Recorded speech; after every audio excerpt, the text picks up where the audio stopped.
Tiba-tiba si besar ini ngeblink ke atas gue, ngedorong gue ke tempat tidur. Berat banget rasanya, sampai gue tuh sesek.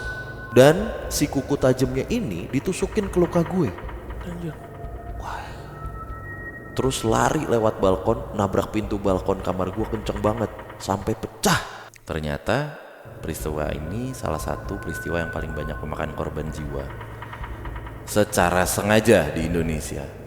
Korbannya tuh mencapai 300 sampai 400 jiwa yang terbakar hidup-hidup. Yang lain pada wah makan darah. Yang ini satu kejilacet. Tek. Pangira wangiti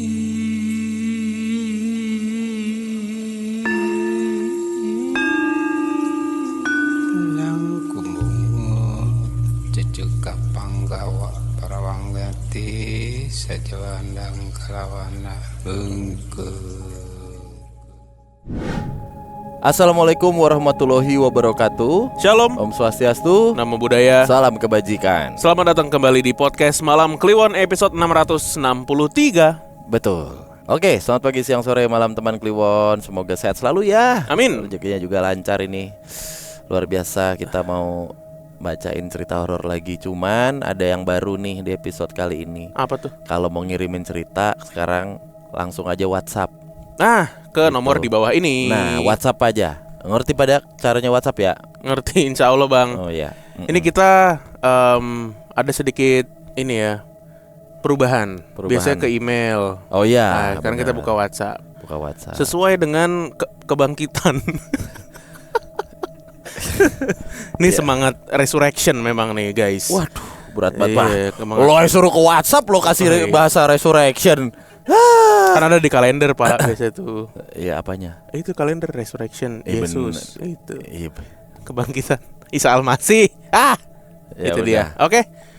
Jadi kita mau bacain 2 cerita pada malam hari ini teman Kliwon. Udah dikurasi.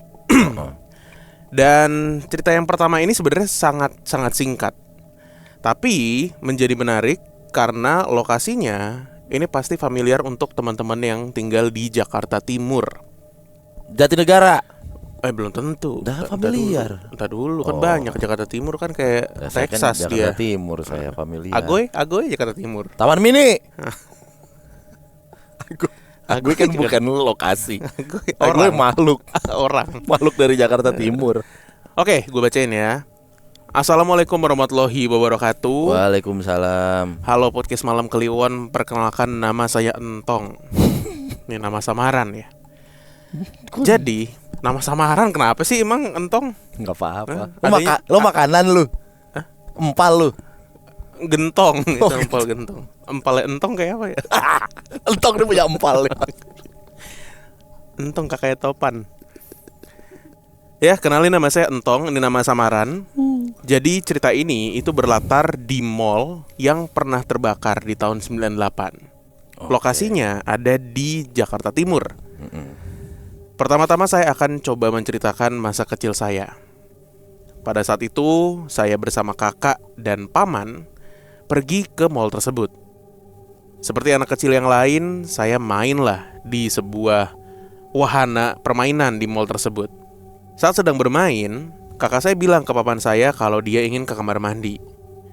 Jadi paman dan kakak saya ke kamar mandi. Tapi saya tetap tuh main, gak ikut. Baru beberapa saat ditinggal paman dan kakak saya, mall itu tiba-tiba mati lampu. Saya berkata dalam hati, "Oh, ternyata mall bisa mati lampu ya?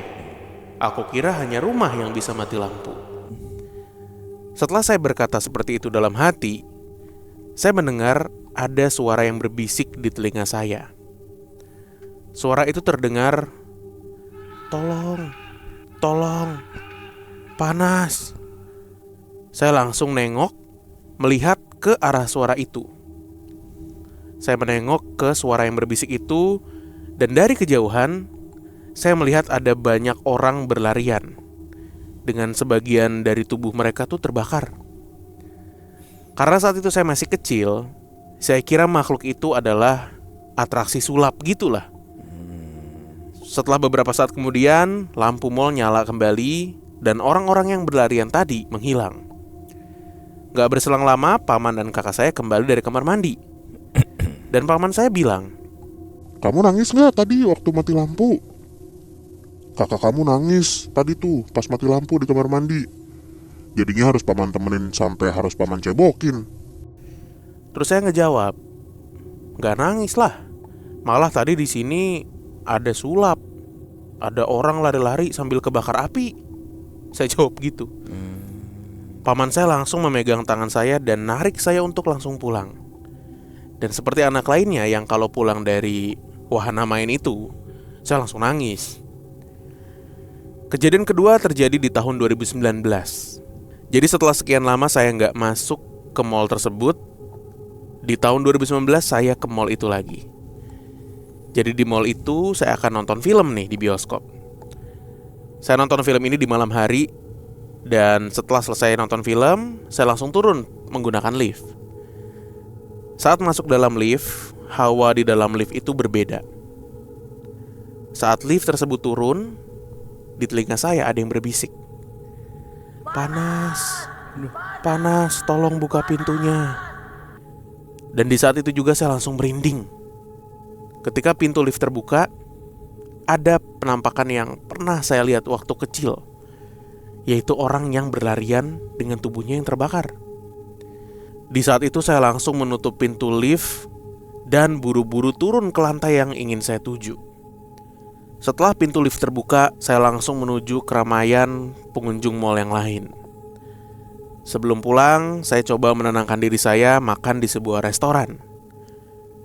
Akan tetapi, ketika saya ingin mencuci tangan, air dari restoran tersebut itu baunya anyir.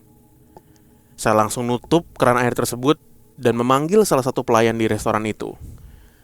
Tapi ketika air dibuka dan dicek sama si mas pelayan restoran, bau anyirnya tuh hilang. Normal aja gitu airnya. Oke, cukup sekian, sampai di sini aja ceritaku. Terima kasih abang-abang sudah dibacakan. Semoga podcast Malam Kliwon jaya selalu. Amin. Apa tuh, mall di Jakarta Timur yang sempat tutup terus aktif lagi gitu ya? Ya, ini diaktifkan gue ulang. dari tadi. Sorry.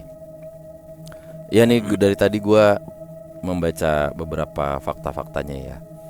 Sekarang mallnya adalah namanya, teman-teman bisa ngelihat atau nge-search sendiri deh. Cuman gue jadi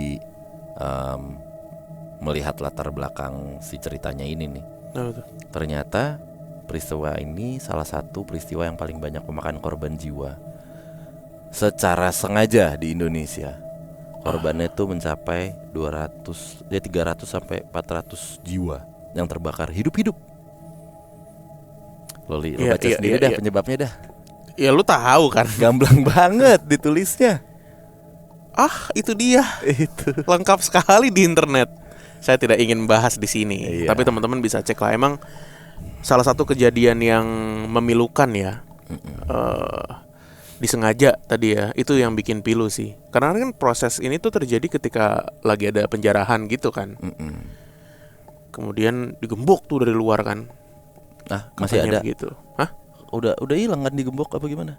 Akun itu El Diablo itu. Beda lagi. Beda lagi. Bukan anonim. Ya, jadi ini sepertinya tuh mall salah satu yang paling terkenal itu ya, yang pernah masuk acara TV juga gitu-gitu ya. Iya. Berarti hantu yang dilihat sama si Mas Entong ini, Bang Entong ini, makhluk yang sama dong. Sama yang dia lihat waktu kecil. Kecilnya tuh tahun berapa sih dia? Dia nggak bilang tahunnya lagi ya. Cuma dia masih sekolah lah, masih SD kayaknya. Ya soalnya 2 kali direnov. Jadi si mall itu tuh sampai sekarang masih ada mall lah intinya gitu. Intinya terus direnovasi menjadi mall gitu. Terus diperbarui terus gitu. Iya. Cuman kan namanya energi yang tertinggal ya Pak di sebuah tempat itu kan menjadi, makanya setiap orang tuh kalau datang ke suatu tempat tuh bisa ngerasa kangen gitu, langsung dia inget-inget. Nah, itu kalau dari bahasa apa ya, nggak mistis, bahasa supranaturalnya gitu ya. Bahasa psikologisnya juga tuh energinya tuh tersimpan lah di situ. Kenapa orang bisa sesek masuk ke Mang Timur misalnya gitu. Ternyata pernah Lagi ada. banjir sedada. Oh, emang ada ini Pak, Kobelko. Emang Kobelko lagi nyangkut, lagi ngegali kan asapnya kemana-mana. Iya, diesel, bawa diesel. Nah, Iya. berat gue menarik sih. Gue jadi kepikiran. Berarti di tahun 98 itu, ya 98 ya bener ya. Kejadiannya ya. 98 itu standar pembangunan sebuah gedung tuh belum seperti sekarang ya. Dalam Yang arti? harus ada exit, jalur evakuasi gitu-gitunya. Mungkin udah ada Le tangga daruratnya. Problemnya kan dikunci. Musuh mall Pak ini Pak. Kalau Lah, iya. ruko yang dibakar, ruko yang terbakar waktu perusahaan kemarin, sorry. Nah itu mungkin Iya. kita, iya. Nggak tahu juga sih Bang. I- Kita kagak kalau bisa kita mundur kita lihat nih. Kita cek bener. Masa iya nggak ada ini? Ya lu bicara mall aja Pak, pintunya banyak ini gitu. Harusnya mall-mall sekarang kan banyak banget Iya. pintunya. Atau mungkin ini yang paling masuk akal adalah apinya tuh kadung gede Le. Jadi akses di bawahnya tuh udah kebakar semua. Kan mau nggak mau diem atau lompat ya kan? Ya Itu. dan ini juga ya, sama seperti yang lagi rame nih, sakit jantung tidak menyebabkan GERD. Oh terbalik. Kebalik, GERD tidak menyebabkan sakit penyakit jantung. gitu ya, kebalik kan. Gue Udah, sempat bikin gitu aja. reelsnya dulu gitu, udah gitu aja. Nah, saat kebakaran terjadi nih di sebuah gedung atau apartemen atau apapun gitu, yang ditemukan korban-korban kebakar tuh awalnya mungkin maaf ya, meninggalnya tuh belum kebakar gitu, bukan Betul. karena kebakar, karena Betul. kehabisan oksigen Sesak gitu napas. Iya. dan lain-lain gitu. Makanya matahari merah muda dulu Pingsan. gitu, plak baru terbakar. Iya, jadi bukan karena apinya ya. Maksudnya lawan utamanya tuh asapnya dulu. Asapnya Pak, wah Setuju. Bener. gitu. Bener. Dibikin dulu tuh asapnya, nggak bisa keluar. Amit ya Allah. Oke, terima kasih Bang Entong. Ya oke. Lanjut. Mana dia? Lanjut, kita bacakan cerita yang kedua. Wih, menarik sekali judulnya. Mm-mm. Kok ya bisa? Wah, menarik. Oke. Selamat pagi, siang, malam pendengar. Iya. Iya. Panggil aja gue Satir. Keren juga. Sekarang gue punya kesempatan untuk cerita pengalaman yang gue alamin pas gue masih kelas 2 SMP. Kira-kira tahun 2006. Jadi gue itu seneng banget sama yang namanya seni. Dan pas waktu itu, terutama tuh seni rupa ya yang gue senengin ya. Oke. Nah, biasanya orang yang suka seni itu ide datang pas malam, pas suasana sepi, atau enggak pas lagi bengong. Nah, waktu itu gue lagi coba untuk belajar dan eksperimen dengan cat minyak di kanvas. Gue lagi punya ide untuk menggambar salah satu topeng khas dari Pulau Dewata, yaitu leak. Dan gue mau bikin gambaran ini timbul supaya gue gak perlu terlalu pusing soal shading dan detailing di karya itu. Dan gue tipikal orang yang kalau udah punya ide itu harus diselesaikan sampai tuntas. Kenapa? Karena kalau dibesokin biasanya gue udah males dan gak se-excited pas awal bikin. Jadi sebelumnya gue ceritain dulu deh kamar gue. Oke. Kamar gue itu gedenya kira-kira 3x4 meter. Ada balkonnya yang kira-kira 2x3. Kamar gue di lantai 2. Gak punya pintu. Bawah kamar gua tempat setrikaan yang bisa dibilang walk-in closet gitu. Buat satu keluarga. Tapi dan lagi-lagi gak ada pintunya. Ini gak ada pintunya tuh gimana ya maksudnya ya? Hanya ditutup sama tirai. Nggak ada ininya, nggak ada daun pintunya. Jadi semua ininya tuh gak ada pintunya nih guys. Pakai tirai. Jadi pintu masuk ke kamar gua atau bisa dibilang lawang itu ada di pojok kiri. Dan pintu balkon yang mirip kayak jendela jadul gitu. Jadi ada kotak kacanya gitu loh. Dan di tengahnya dibagi sama tiang kayu gitu. Ada di sebelah kanannya dari pintu masuk. Cuman dipisahin sama rak sepatu.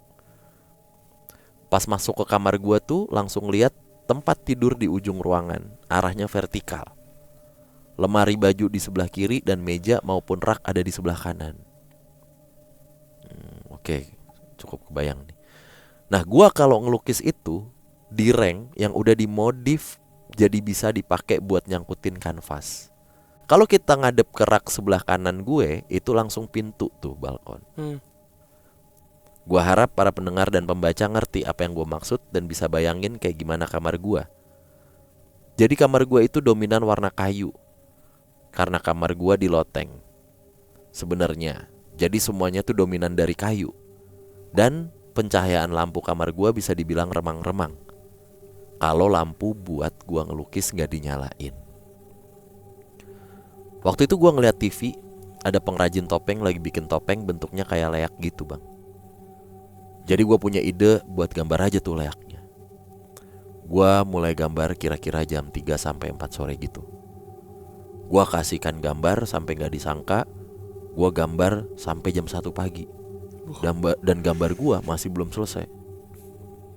Oh iya, karena cat minyak itu mahal, jadi gua coba ganti catnya pakai cat kayu.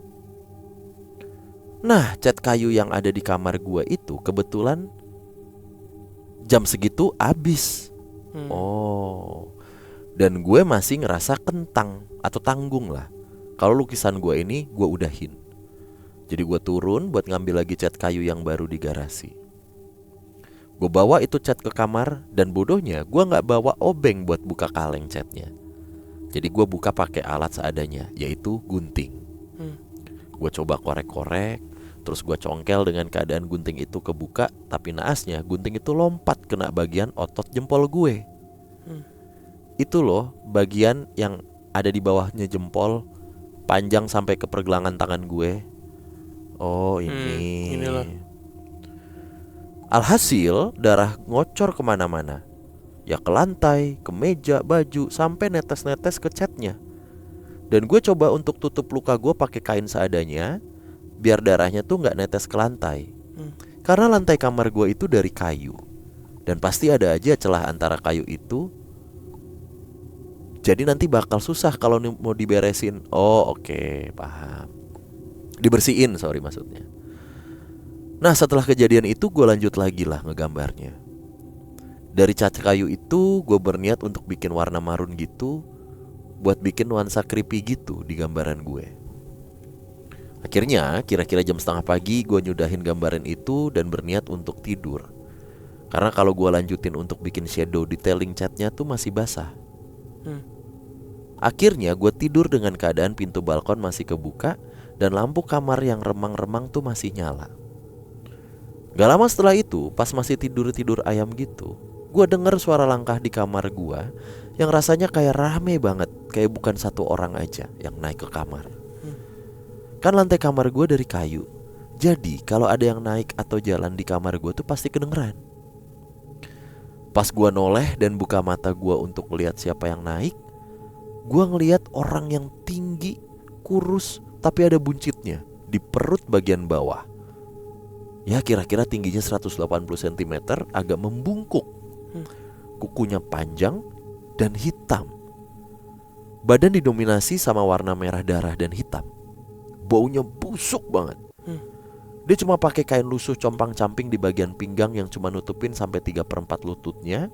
Dan paling epiknya, rahangnya tuh nyengsol. Jadi lidahnya tuh panjang keluar gitu. Rambutnya tipis, jarang-jarang.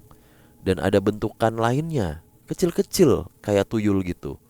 Ada kali 4-5 gitu bang, si kecil-kecil ini. Jadi makhluk ini tuh gak sendirian lah. Gue gak tahu mereka makhluk apa. Yang pasti mereka jilatin bekas darah gue yang netes-netes. Ada yang jilatin kaleng catnya.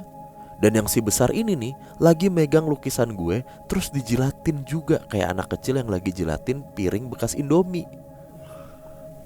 Gue saat itu panik banget. Gue mau kabur dari kamar gue, cuma tiba-tiba si besar ini ngeblink ke atas gue, ngedorong gue ke tempat tidur. Berat banget rasanya, sampai gue tuh sesek. Oh neken berarti nih.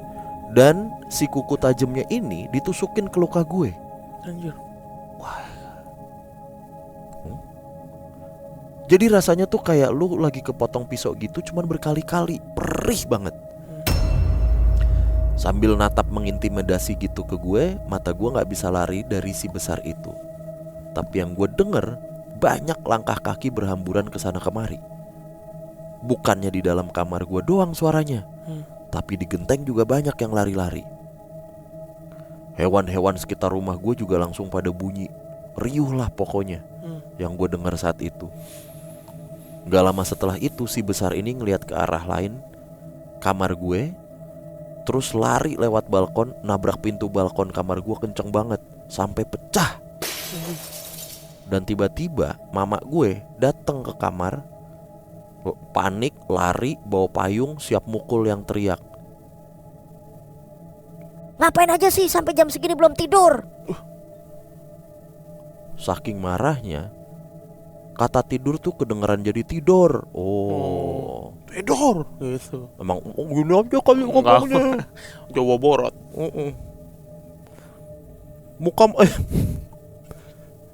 Muka mama gue merah gitu.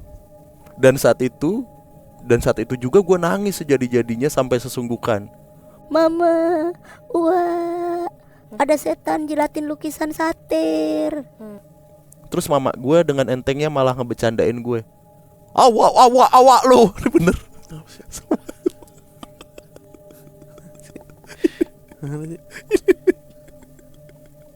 Awak gitu maksudnya. Apa? Awak gitu. Enggak kan, dia kan mama, ada setan jilatin lukisan satir gitu kan. Terus maknya Dengan entengnya malahan ngebecandain gue. Awak aja lu gitu. Ngomong tuh yang jelas. Oh iya. Iya gitu. Iya, mengejek. Bukan jadi gagu, goblok. Kagak. Siapa yang bilang gagu Lo tadi anjing? lalu Kagak gitu.